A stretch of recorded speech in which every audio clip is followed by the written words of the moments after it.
Hola, buenas tardes. Vamos a hablar de algo que nos gusta mucho y sobre todo como Ramón Gil y con el que siempre es un placer hablar de relojes. Buenas tardes, Ramón, ¿cómo estás? Hola, buenas tardes, Vicente. Bien. Bueno, como ya sabes, yo siempre pongo contigo la nota de conocimiento más técnico y más mecánico, en este caso de Oris, y la idea de nuestra tertulia de hoy sería hablar un poco de todos esos calibres que se han lanzado en los últimos años, empezando por el 110, que aunque la gente lo conoce, pero bueno, dar un repasillo a todo eso para llegar luego a los últimos que acaban de lanzar, 400 y 401. ¿Qué te parece? Correcto. Pues venga, vamos a empezar por el 110. ¿Cómo se crea y se desarrolla un calibre? Porque hasta que eso vea la luz, me imagino que habrá un proceso muy laborioso, ¿no? Sí, bueno, crear un calibre completo tiene su trabajo. En español creo que se llama el carnet de definición, en francés es un cahier de charge.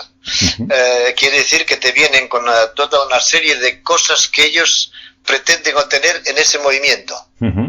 O sea, tantos días de reserva de marcha, una frecuencia de tanto, una espesura de tanto, un diámetro de tanto, quiero un afichaje con una reserva de marcha, un segundero, una fecha, esto y lo otro, y a partir de ahí pues arrancas lo que se llama un proyecto en 3D, científicamente, haces todos lo que se llaman los cálculos de engranajes, cálculos de fuerza, lo que se llama el vilán es decir, la fuerza que hay entre el barilete y la rueda de escape.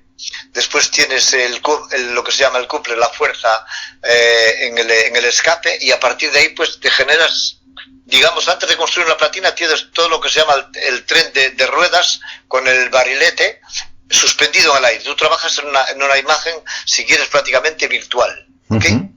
Y a partir del momento que tú estás seguro que tienes estos vilanes a 90%, digamos, puedes comenzar a construir una platina y puentes. Y entonces ahí, bueno, ahí ya entras un poco más en dificultades porque entran las espesuras, entran las seguridades, entran las distancias, entran un montón de cosas que te condicionan ya de una manera, entonces ahí es el trabajo más largo. Pero digamos, hacer un 3 dimensiones, 2 personas, un científico y un industrial, son aproximadamente 14, 18 meses. Entiendo que cuando tú has hablado de que trabajas en concepto teórico, tú primero haces todos los cálculos matemáticos y físicos para que eso pueda funcionar, pero desde un punto de vista teórico, como tú dices, ¿no? Exactamente. Bueno, después, claro, tienes una ventaja. Cuando tienes una cierta edad y has desarrollado varios calibres en tu carrera profesional, trabajas ya con otra seguridad, tienes una experiencia detrás y sabes en qué dirección vas. Cuando haces el primero, vas perdido, te lo puedo asegurar que vas un poco perdido. Cuando llevas 8 o 10 calibres, pues te escapará 1 o 2. Pero cuando llevas 2 o 3 calibres, te escapan 5, 8, 10. Y la construcción relojera es así, porque cuando se construye teóricamente en una pantalla de un ordenador que funciona perfecto, cuando llegas a la realidad, te encuentras con otras confrontaciones, con una presión de una rueda que no estimabas que iba a ser esa presión, y tiene esa presión y hay desgaste. O sea que te condiciona un montón de cosas cuando estás al principio de carrera profesional. Cuando llevas ya unos años, pues has vivido cosas y esas cosas pues te ayudan después mucho. Una cosa que os atrevisteis con el 110 era incorporar en un solo muelle real 10 días de reserva de marcha, ¿no? Sí, nadie se lo creía. Nadie se lo creía, Vicente, cuando yo he dicho que iba a hacer un solo muelle. Bueno, algunos me dijeron que estaba loco. Bueno, dije, no pasa nada, porque cuando hice la escuela de relojería me apunté en un hospital de locos, porque es la cosa que hay que hacer al parecer. Y resulta que dije, bueno, vosotros no lo creéis, yo voy a hacerlo. Y después veremos lo que pasa. Y cuando hemos hecho el cálculo científico, lo mandamos a homologar, si quieres, el cálculo científico a l'EPFL, Escuela Federal Politécnica de Lausanne. Y ellos nos lo han convalidado, lo han dicho, sí, han hecho un par de correcciones pequeñitas y nos lo han convalidado. Después, con ese cálculo que teníamos científico, nos acercamos de Schwab-Feller, que es una casa que hace muelles de barilete, y nos dio un cálculo completamente diferente. Y nos ha dicho que aquel cálculo que no correspondía. Bueno, hemos hecho unas piezas prototipo y no llegábamos casi a 10 días, teníamos 9 días y medio, 10 días muy justitos, y no teníamos la amplitud que queríamos tener. Y yo un día hablé con un ingeniero, Bagasa, que trabajaba en General Resort, le he dicho si podía venir a verlo, tenía un problema, le expliqué la situación que tenía y me ha dicho, sí, ven a verme, con Crecita y ven a verme. Fui a verlo y les puse el problema. El director Beat Fischli de Oris vino conmigo y les pusimos el problema, ha dicho que yo le hago un cálculo y le hago un precio. le doy un presupuesto. Y él, cuando nos ha hecho un cálculo en las dimensiones que nosotros teníamos de muelle, se acercaba más a lo nuestro que a lo que nos hacía Schoenfeller. O sea que nosotros teníamos casi 11 días y él pasó casi a 12 días. Y teníamos una amplitud, es la que tenemos hoy, 310-320 grados de amplitud. Lo más importante es que un movimiento del calibre 110 o 111 hasta el 115, a los 5 días sigue teniendo 300 grados de amplitud. O sea que mantiene la precisión y la estabilidad, aunque baje considerablemente la tensión del muelle. Durante 9 días tienes una precisión perfecta. Baja un poquito las primeras 6 horas, hay una bajada, una pérdida de un 2 o 3%, y después durante 9 días la línea es completamente plana. Hay una bajada de un 1% más o menos por día. ¿Cómo consigues eso? Porque el muelle pierde la intensidad y de alguna manera tienes que compensarlo. Sí. Bueno, hemos hecho varias cosas, Vicente.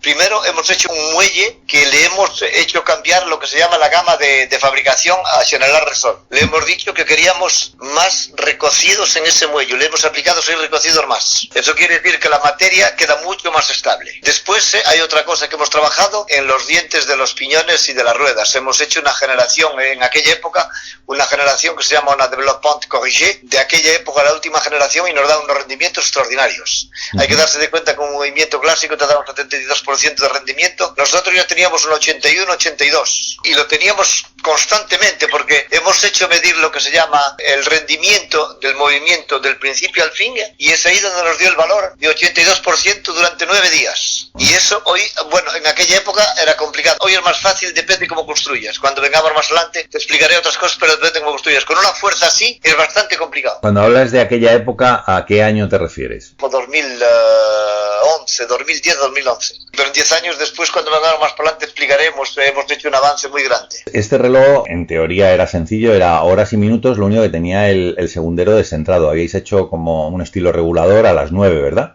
Sí, exactamente. Tenía el segundero descentrado y tenía ya la reserva de marcha no lineal. Correcto, que la hacías en forma de otra semiesfera que colocabas a las 3, ¿no? Exactamente. De ahí, que digamos que es la base de los calibres, de repente saltamos al 111 y me decías antes que no tiene nada que ver el diseño, o sea, no pudisteis aprovechar esa experiencia del 110 para el 111. No, porque es un calibre ya más grueso. Tuvimos que cambiar la reserva de marcha. Como teníamos la fecha, nos ha impuesto a trabajar de otra manera, porque al poner la fecha pues tienes piezas del lado de la esfera que te imponen otra cosa, y hemos cambiado todo. Ahí fue donde metimos el muelle real nuevo, ahí fue donde metimos todo el engranaje de la reserva de marcha nueva, hemos hecho un diferencial completamente nuevo, o sea que digamos, el 70% del calibre fue nuevo. Guardamos lo que se llama el órgano regulador, luego lo guardamos. Mismo en el tren de rodaje, las alturas ya no son las mismas, hemos cambiado algunas. El cambiar una altura supone un recálculo de todo, entiendo. Sí, claro, la platina, el puente, las piedras, el eje, todo. Sí, es un recálculo completo, es una pieza nueva. Y aquí además le incorporasteis un calendario. Sí, señor, la fecha. Le hemos incorporado la fecha. Eso es lo que nos ha hecho que el calibre venga un poquito más espeso, que pasó de 5.40 a 6. El 110 tenía 5.40 y el 111 tiene 6.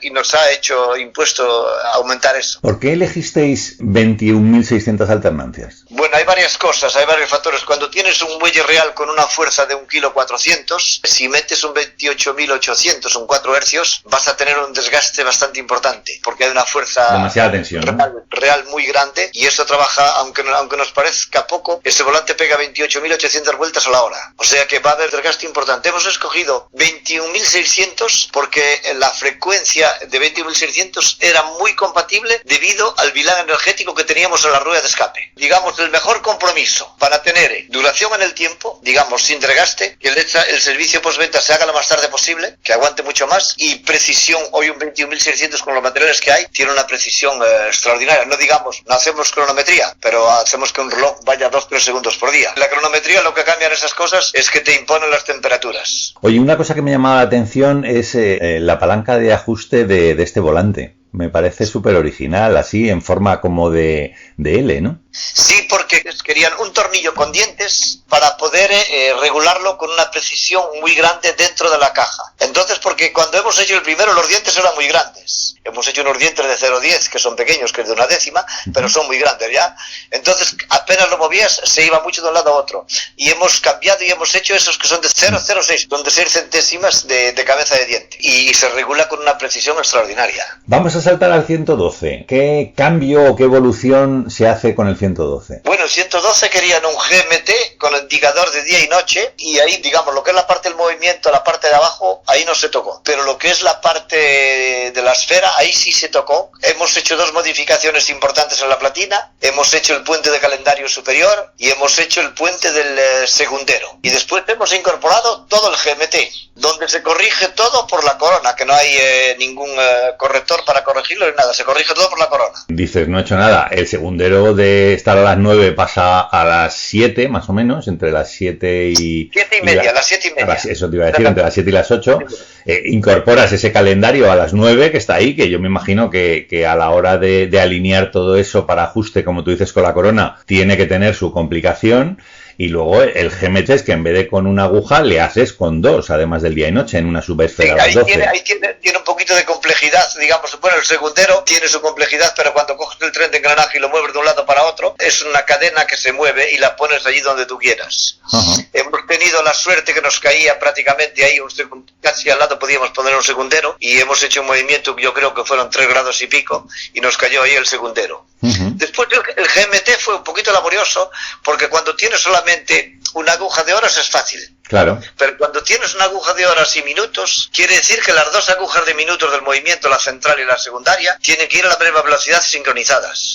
Y no puedes llevarla de la hora del GMT al minuto del GMT. Tienes que llevarla del minuto del movimiento al minuto del GMT. Son 2 trenes de ruedas completamente diferentes e independientes. Oye, pasamos al 113, que si es complicar, lo complicamos un poquito más. Porque aquí volvéis a mover el segundero a las 9 alineado con el calendario, pero aparece ese día de la semana y luego aparece... Bueno, cuéntanoslo tú. Bueno, el 113 es un reloj que se utiliza en la relojería, sobre todo en la industria en Suiza, porque indica las semanas del año. Entonces, a ese fue un poco, digamos, hay que ser justos, ese calibre fue laborioso. Lo hicimos en la misma espesura que el 112 y hemos puesto el 113 sabiendo que lleva un disco para los días de la semana que va integrado dentro, por debajo de la esfera. Entonces ahí nos creó toda una serie de complicaciones. Hemos hecho un tren de engranajes nuevos para poder hacer saltar el día de la semana. Después del día de la semana hay otro tren de engranajes para saltar la semana. Y todo esto tiene que ir sincronizado. Y cada cosa la tienes en un extremo, porque a las 9 tienes el día del mes, el día de la semana lo tienes justo encima del eje central de horas y minutos, y la semana la tienes en la parte exterior con una aguja también central. Eso fue la complejidad, fue ahí por lo que se llama el tren de ruedas, que hace saltar el calendario, la fecha, el día. Está tan cerca del que hace saltar el día de la semana que tuvimos que hacerlo un poco más lejos para que no tuviéramos problemas de colisiones con las piezas. Sí, ahí esa fue una parte laboriosa, ¿eh? Después hacer, digamos, que cuando lo corriges, la semana salte una por una, porque hay que darse de cuenta de una cosa, que lleva una aguja muy grande, y donde lleva la rueda, donde lleva la aguja, es una rueda, digamos, bastante pequeña, y cuanto más pequeña sea la rueda, más grande sea la aguja, más dinámica tiene, más te provoca errores. No hemos hecho una rueda elástica, hemos hecho una rueda que lleva un muelle, y ese muelle, en función de donde se encuentre, se puede desplazar para adelante o para atrás. En la rueda hemos hecho como un oval, y en función de donde se encuentre ese muelle, se desplaza para adelante o para atrás, para que cuando salte una sola semana, y cuando vengas para atrás no la retoque. O sea, que evites el error como podría ocurrir antiguamente, ¿no? De que se quedara enganchado. Exactamente.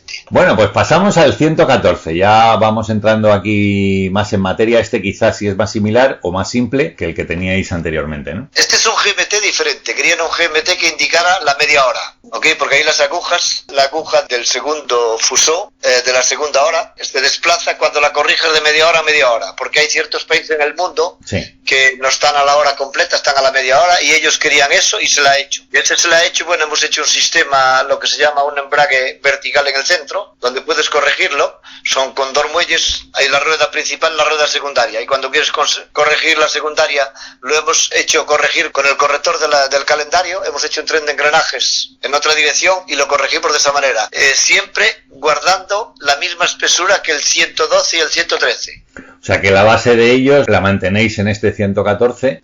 Modificamos las platinas del lado de la esfera. Y además iba exacta. No había pérdida cuando vas para adelante y para atrás. Siguen las 2 agujas perfectamente. No hay error de, si quieres, pérdida de engranaje. Sí, o sea, que es un salto atrás, un salto adelante, ¿no? Exactamente. Llegamos al 115, que ya habíamos hablado de él, y que te dije que a mí me cautivaba, además de su complicación, hacer algo esqueletado era todo un reto, no tanto por, como decimos, las complicaciones, pero aquí volvemos a poner el segundero a las 7:30, esa reserva de marcha ahí a las 3, pero se ve pues el muelle real perfectamente y además de una manera esqueletada, que yo siempre he dicho que me encanta, pero tiene esa complicación de que toda esa estructura y estabilidad la tienes que reinventar, ¿no? Toda. Eso, lo que es platina y puentes, fue todo hecho de nuevo. Y el muelle real hemos bajado la potencia. Un poquito. Sí, porque al tener menos funciones necesita menos consumo de energía, ¿no? Sí, menos consumo, sí. Y hemos bajado 80 gramos, me parece que hemos bajado en el muelle real. Y ahí fue toda una construcción nueva. Y de hecho, aunque parece simple hacerlo, cuando se ve, dice, no, quitaron materia ahí, punto, no. Fue todo recalculado, las espesuras, los anchos, todo. Porque si cogiéramos la platina que teníamos en los puentes y hubiéramos abierto así como hasta ahora, probablemente tendríamos el 80% de piezas de vuelta. Claro, es que... Porque había puentes que eran un poquito finos y ahí probablemente pues se irían, no aguantarían, se irían. Claro, y otra cosa que a mí me llamaba mucho la atención y que te la pregunté y me encanta volver a resaltar es que todo eso lleva una lubricación y en el caso de hacerlo esqueletado tienes que reconvertir el material, por decirlo de alguna manera, para que esté tratado, lubricado y la fricción entre metales no funcione como es en el muelle, ¿no? Sí, el muelle lleva, en español creo que se puede decir un encerado, sí. Es un aceitado especial, ¿no?, que se llama autolubrificación en caliente, a 90 grados, y no se mueve. Lo bonito de este reloj es que ves el muelle y parece que no tiene nada y está perfectamente autolubrificado. Uh-huh. Sí, y normalmente lo hemos hecho para que aguante esta autolubrificación como mínimo 10 años. Oh, aguanta un montón y sobre todo mucho más limpio que cualquier lubricante a la hora de meterlo en su cubo, en su jaula. Claro. ¿No? Después de aquí hemos utilizado también un producto que se llama Epilama, que es le hemos utilizado en muchísimas piezas para que el aceite no se vaya a ningún sitio. Eso te hace fijar el aceite en un sitio, aunque des choques fuertes, que haya cambios de temperatura, el aceite no se mueve, se queda ahí exactamente donde lo has puesto, ahí se queda. Y eso pues condiciona un poco el montaje, condiciona un poco la manera de manipularlo porque se ve todo, y es un sableado muy fino, entonces es toda una serie de condicionamientos al montarla. Fue una serie de trabajo al hacerlo porque fue un trabajo nuevo y fue un aprendizaje de nuevo al montarlo. Uh-huh. Pero quedó espectacular, la verdad. Yo siempre he dicho que... Porque además uno de los grandes... Pensaban hacer 1000 piezas y, si no me equivoco, han hecho 3000 y aún siguen haciendo. Claro, o sea, ese diseño, como yo digo, todo mate, como hablábamos en su momento de que no habíais hecho grandes pulidos, cepillados y tal, todo se centra en esa misma estética, pero la legibilidad por un lado de las agujas y la parte móvil que te permite ver todo cuando le das cuerda, cuando lo pones en hora, ves todos los piñones, ves todo, es maravillosa, o sea, es espectacular. Sí, y además una cosa, es hecho todo industrialmente, Vicente, ahí no se hace nada más, ¿no? Es hecho todo industrialmente porque eso te impone trabajar de otra manera todavía. Es hecho todo industrialmente, ahí no se ha hecho nada a mano. Claro. No, ahí todo industrial. Ya te digo, un acierto, cada raya en la forma del bisel, en la parte interior de los indicadores, en la corona, o sea, parece una obra de arquitectura, sinceramente. ¿Sabes cuánto tiempo echaron a decidirse para el diseño de la caja? Cuéntame. La caja con la esfera echaron casi 8 meses. Mereció la pena, sinceramente, porque además son líneas rectas pero inclinadas, o sea, que haces una simetría según vas girando o mirando alrededor de la esfera y tiene, ya te digo, parece un trabajo como una ilusión óptica, pero está todo muy bien señalizado y muy bien equilibrado, yo creo, ¿no? Sí, bueno, yo traigo uno, el Pulso, yo me compré uno y es verdad que el reloj tiene un equilibrio extraordinario. Sí. ¿Sabes lo que más impactó? Lo que más impactó a muchísima gente fue el precio. Bueno, pero eso en general en Oris es habitual, porque cuando, como yo digo, os complicáis todo este tiempo, todo lo que estamos hablando, y luego posicionas precios entre 2, 3, 4, 5.000 euros, Es que realmente el esfuerzo y para la producción que habéis hecho está muy bien. O sea, no hay nadie en el mercado en ese sentido que compita con vosotros, ¿no? No hay nadie. No hay nadie en el mercado, como dices tú, que compita con nosotros. Eso seguro, te lo puedo asegurar. Bueno, pues de repente paráis ese calibre o esa serie de calibres manuales con esos 10 días de reserva de marcha y saltáis a calibre automático con 2 barriletes. Bueno, háblanos un poco del calibre 400. Calibre 400 vino al mundo, ya llevamos unos años trabajando en él, aunque no parezca. Lo que pasa es que cuando se hacen estas cosas, pues tienes que ser como un muerte, no puedes hablar. Sí, además me imagino que firmáis contratos de confidencialidad para no hablar de nada de lo que se está haciendo, ¿no? Ya está, es una cláusula que ya está en el contrato de trabajo normal, ¿eh? Ajá. En un trabajo normal no puedes hablar nada. Yo ni en casa lo hablaba muchas veces esas cosas. Y bueno, hemos arrancado, como te he dicho antes, lo que se llama una lista un cahier de charge, una lista de deseos, todos los que ellos quieren, y fuimos avanzando poco a poco. Y cada 2 meses más o menos, pues mandábamos una parte de lo que teníamos avanzado hasta que llegó el momento donde presentamos el proyecto, digamos, en 3D. Llevó un tiempo, te voy a decir la verdad, llevó un tiempo, porque es un calibre bastante delgadito, tiene 4,5, es un calibre de una simplicidad increíble. Si conoces un poquito, si hablamos de un 28-92 o un 28-24, nosotros tenemos 30 piezas menos. 30 piezas menos incorporando 2 barriletes. Exactamente, tenemos 30 piezas menos y tenemos 2 barriletes.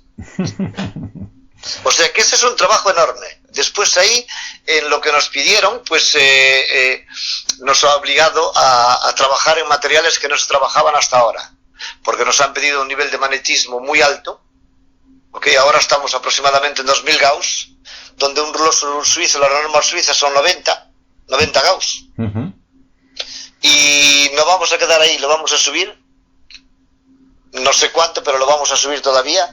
Y eso fue un trabajo, digamos, titanesco, porque cuando desarrollas es una cosa, pero cuando te atacas a los materiales, y es una parte científica de doctorado, y tienes que apoyarte pues en gente, conocimientos, y vas de uno a otro y de otro a otro, y tienes una idea y las pones y dices, joder, pues sí, esa es buena idea. La otra dice, no, eso no lo hagas, que no te sirve.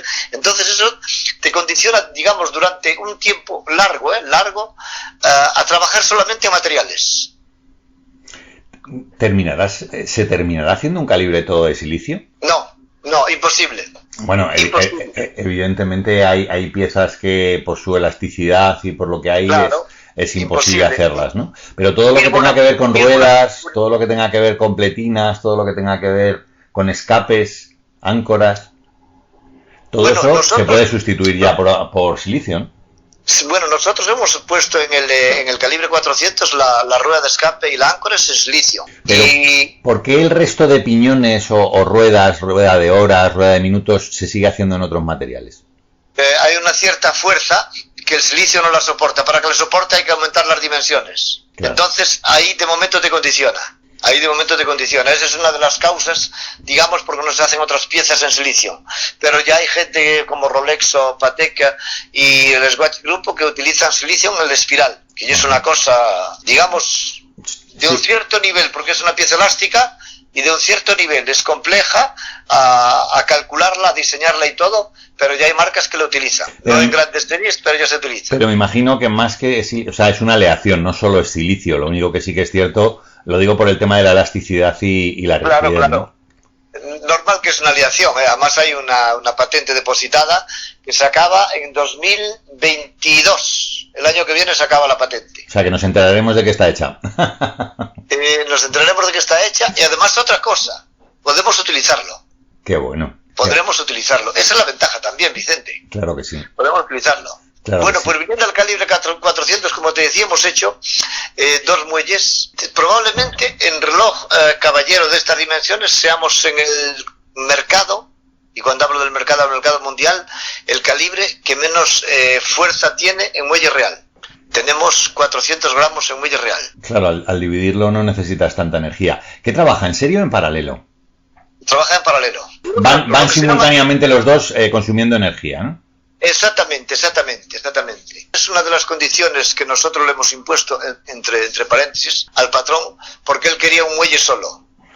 Como habíamos hecho el 10-10, pero hemos dicho no, nos condiciona de esta manera, de esta y de esta. Ya nos condicionaba porque teníamos que tener una fuerza real más grande, después nos condicionaban el automático porque ya te impone una masa que tenga más peso, te impone piñones de otras dimensiones, entonces le hemos dispuesto todo y él ha aceptado, ¿eh? Aunque la filosofía de Oris no son dos muelles, siempre ha sido uno. La verdad es que viendo el calibre me recuerda al oso de Oris, o sea, me parecen los dos ojos que sobresalen ahí por el lateral. Y yo creo que tiene su gracia con el volante en la parte inferior y parece, pues eso, el oso de Oris, ¿no? Y luego cuando hablabas, al colocarlos en paralelo, la simetría y la estabilidad, además de no necesitar tanta energía porque la habéis dividido, también es mucho más estable, ¿no? Ahí es una curva completamente plana. Durante 4 días y medio es una curva plana. Sí, completamente plana. Tiene una reserva de marcha de 5 días, ¿no? Sí, 5 días teóricos, los relojes hemos medido muchísimos muelles y muchísimos movimientos y hacen entre 124 y 126 horas. ¿Y aquí incorporáis o aumentáis la velocidad del volante a 28.800 alternancias, 4 hercios? Sí, y además, no sé si te has fijado, comparado con los otros calibres que hemos hablado antes, el volante es mucho más grande, Hemos pasado a 4 hercios porque ellos tienen decidido que harán series importantes en cronometría y entonces para hacer la cronometría el 4 hercios se hace con muchísima más facilidad que un 3 hercios. ¿Vale? Lo que he visto en cuanto a rubíes es que los que sujetan los barriletes son bastante grandes. Los hemos puesto todos bastante grandes, te voy a explicar el porqué. Hay varios argumentos que tuvimos que hacer, varias cosas que tuvimos que hacer para que sean grandes y por lo que nos han impuesto. Quería un movimiento que tuviera una garantía que funcionara 10 años sin servicio postventa. Entonces eso te condiciona de una manera, quiere decir que tienes que tener unos ejes que no se desgasten, tienes que tener unas piedras con en francés se llaman olivier. Un lubricante, sí. Sí, una oliva, donde lleve una cierta cantidad de aceite para que aguante esos años, porque el aceite ahí no es puesto así, el aceite que va en cada piedra de ese movimiento es medido. ¡Paf! Sale con una aguja, sale tanto y punto. Y ese es todo hecho automáticamente, montado, aceitado en máquinas automáticamente. Entonces, eso nos ha hecho que los rubíes sean grandes. Después hay otra cosa que es importante también, hemos hecho, como vengo un poquito atrás, lo que te decía antes, hemos hecho en el muelle real muy poquita fuerza, porque tenemos un sistema de engrenaje, comparado al 110, 111 y compañía, ha evolucionado muchísimo, porque aquí hemos sacado 92% de rendimiento. ¿Sí? Era casi imposible teórico cuando lo hemos visto, y cuando lo hemos validado en real, cuando hemos visto las cifras, era casi, no lo creíamos, vamos, era casi irreal. Entonces, cuando quitas un rendimiento de esa manera, quiere decir que no hay perturbaciones, no hay cosa que lo moleste. Desfila, como se dice en francés, de fil tout sol. No hay resistencia ninguna. Otra cosa que me ha llamado mucho la atención es la suavidad de la masa oscilante. Cuando gira, y esa pestaña que tenéis ahí, o ese sistema de anclaje, que no es un tornillo exactamente, es una especie de brida que lo sujeta, ¿no? Es una brida. La masa es un unidireccional, solo carga para un lado como el 7750, pero cuando lo mueves para un lado y para el otro, has visto que no tiene punto de freno. No. Es muy suave. Y cuando está remontado arriba, hemos hecho varias cosas que van en el sentido para que aguante los 10 años. Aparte de los materiales, quiere decir que cuando tú lo remontas a mano, que le das cuerda, es muy suave, no hay resistencia. Y hay otra cosa, que toda la parte automática se isola. O sea, desengrena. Cuando tú el reloj monta por la corona, la parte de la mano desengrena. Hemos hecho un sistema que cuando va con uno no va con el otro, porque la mayoría de los movimientos automáticos, cuando le das cuerda a mano, todo el sistema de automático gira. Y eso genera que esté muy duro y genera que haya desgastes. De esta manera se libera, claro. Claro, se libera. Incorporabais además en esta un calendario, ¿no? Sí, este tiene un calendario con un salto semi-instantáneo, es sobre 8 o 10 minutos más o menos, y tiene el segundero en el centro, y salió el que has visto, el 401, que es con un segundero a las 6. Es lo que te decía, has hecho como un regulador y has quitado el calendario, ¿no? Exactamente. Y ¿cómo se llama? Y además ese segundero es indirecto, pero no lleva fricción, ¿eh? ¿No? No. ¿Y cómo lo habéis hecho? Las cabezas a veces echan humo. Mira, lo hemos hecho de la siguiente manera. Como hoy se pueden hacer muchas cosas, hemos hecho hacer una fresa especial para hacer unos dientes en el piñón de segundero que no tengan juego de engranaje. ¿Qué me dices? Entonces, como es un piñón libre, no tiene juego, la aguja no vibra, no salta. Ajá. Es como un segundero que sea directo. Y lo que es impresionante es que nos salió tan bien, que no tenemos ninguna pérdida de amplitud, nada. O sea que encima de descentrarlo y de sacarlo, mantiene perfectamente como si no llevara segundero, vamos. Exactamente, la misma cosa. Exactamente. Me imagino que no nos puedes adelantar si va a haber un 402 y para cuándo, ¿no? No, yo te puedo decir una cosa, para que tú te imagines, o los oyentes que estén escuchando se imaginen, es que el calibre 400 va a ser una familia muy grande. Claro, hay que incorporar ahora complicaciones. Más que numerosa. Va a ser una familia, cuando digo muy grande, es un calibre, es el futuro de Oris. El futuro de Oris está ahí en ese calibre y se van a hacer pues lo que se quiera. Hay cosas en proyectos ahora que van a venir, pero yo no puedo hablarte porque me han dicho, Ramón, tú haces pero no hablas. Si no te tenemos que matar, bueno, o a mí. Oye, una cosa, vamos a hablar un poco de futuro antes de despedirte, que yo sé que sigues siendo, aunque digas que no, una persona muy ocupada. Vamos a hablar un poco del futuro de la relojería.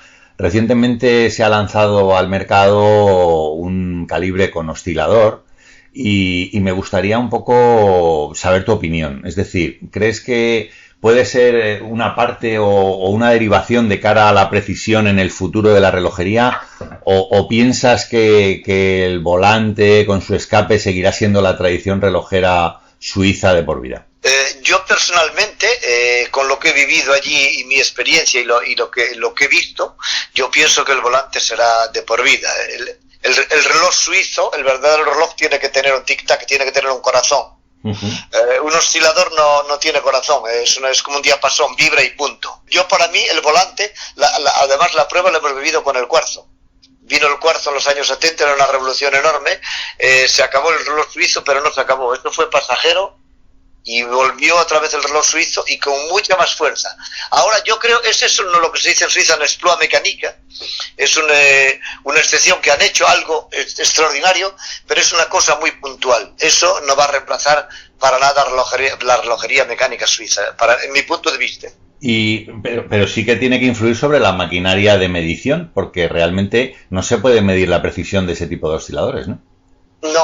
No se puede medir. Va tan rápido que es imposible tener, pues, igual que tú decías, la amplitud del volante y tal. En este caso no puedes saber qué precisión tiene, ¿no?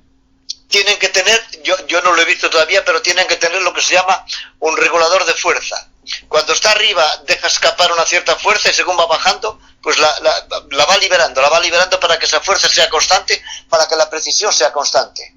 Porque si no tienen un regulador de fuerza, eso es imposible de medir la precisión. Ramón, la verdad es que eres un libro abierto, bueno, eres muchos libros abiertos al mismo tiempo. Es un placer poder hablar porque tenemos la libertad de preguntar cualquier cosa, cómo está construida, y nos lo explicas de una manera tan sencilla y tan agradable que ya sabes que yo te voy a adoptar como maestro. Y vamos a seguir teniendo estas tertulias porque yo creo que aprendemos mucho y sobre todo la gente creo que entiende mucho mejor cómo funciona y el esfuerzo que tiene realizar un calibre. Sí, bueno, tiene su esfuerzo, aunque no esté físico, mental tiene su esfuerzo, y es un esfuerzo que cuando es una cosa así, pues psicológicamente te cansa mucho, te cansa mucho. Bueno, llegas a un punto que necesitas completamente desconectar, partir, marchar y abrirte un cierto tiempo para poder venir otra vez con las pilas cargadas.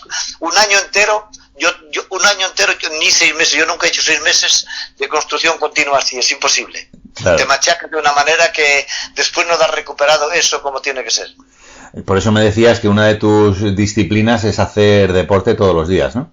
Sí, bueno, para mí es una educación, una cultura, el que hace deporte está vivo, el que no hace deporte para mí está medio muerto. Sí, pero hasta el punto de montarte un gimnasio en casa para poder hacerlo requiere de ese hábito y esa disciplina que tú dices, ¿no? Sí, bueno, yo llevo muchísimos años, llevo como 20 años o 20 y pico años haciendo deporte. Cuando empecé lo hacía 2 o 3 veces por semana y ahora ya casi vino una droga. Lo hago 6 días, 7 días, a veces no me llega hasta la semana y vino una droga. Bueno, pues es una droga muy sana, la verdad es que sí, y que desde aquí recomendamos también a todo el mundo. Ramón, te despido dándote las gracias y emplazándote a poder charlar en breve. Te propondré otra tertulia y que podamos hablar de la relojería y sobre todo del interior de los relojes, que es lo que más nos gusta, ¿no? Muchas gracias a ti, fue un placer. Pues nada, hasta pronto. Hasta pronto.